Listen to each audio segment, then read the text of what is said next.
Good morning mga kumarites, mag-isa nga lang po ako sa bahay ngayon dahil pumasok na nga po yung tatlo. Siyempre ang maiiwan sa akin ay purong kalat. Tapos kung nga magkape kumarites, inumpisahan ko naman nga din po kaagad maglinis. Una ko nga pong ginawa ay tinanggal yung mga kalat dito sa lamesa para naman nga po maaliwalas tingnan. Bili nga po ako ng mga paminta kanina sa may naglalako kaya naman ilalagay ko nga po iyan sa lagayan. May nagpaprint nga po sa akin at nagchat lang, kinukuha niya na nga rin po iyan. Yung dalawa ko nga pong anak ay puro pang umaga. Grade 4 ko nga kumarites ay 5:45 nga po yung pasok niya at alas 12 nga po ay nandito na siya sa bahay. Hindi na nga rin po siya nagpapahatid at siya na nga lang din po yung pumapasok at saka umuwi. Kasi yan naman nga po ang pasok niya ay 6:45, umaalis nga po siya ng 6:30. Hanggang 11:45 nga po yung klase nila. Po naman nga po ang pasok niya ay 7 AM kaya naman ako na nga lang po ang naiiwan sa bahay. Ginupit-gupit ko na nga po yung mga binili kong gamot kagabi para mas mabilis nga po itong maibigay pag mayroong bibili. Para hindi nga ako makatulog dyan kumarites ay maglilinis na nga lang po ako dito sa bahay namin dahil ang daming kalat. Sa kusina nga po namin yung basahan namin ay sobrang dumi na. Ito nga po yung tita ko habang naglilinis ako dyan ay nagkikwento nga siya. Wala ko nga rin po magpapawis habang maaga pa para naman nga po masigla yung ating katawan. Yung braso ko talaga ang problema ko kumarites pati ang legs dahil malalaki talaga.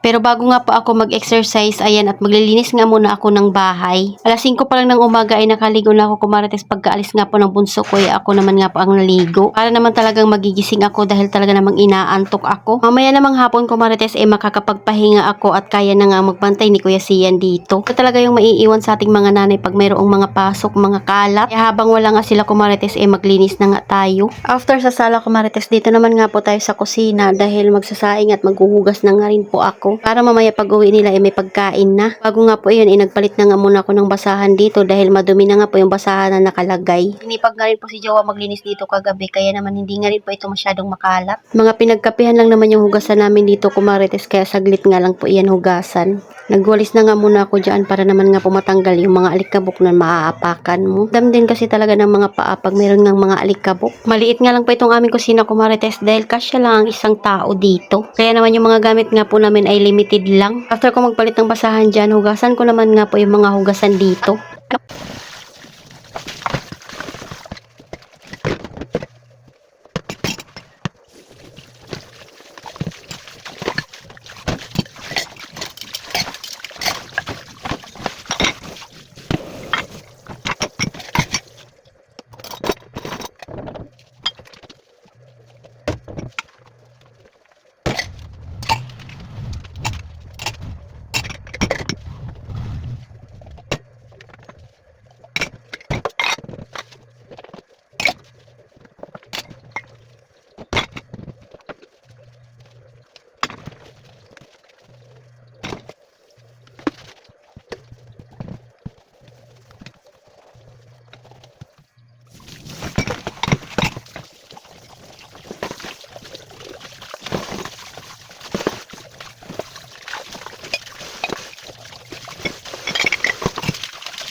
So yun at nakapaglinis na nga po tayo, hindi pa ako nagsalang ng sinaing dahil binabad ko na nga muna yung kaldero. So yun lang muna kumarates, salamat sa panonood, follow for more, God bless us at sana i-share nyo na nga rin po itong aking video.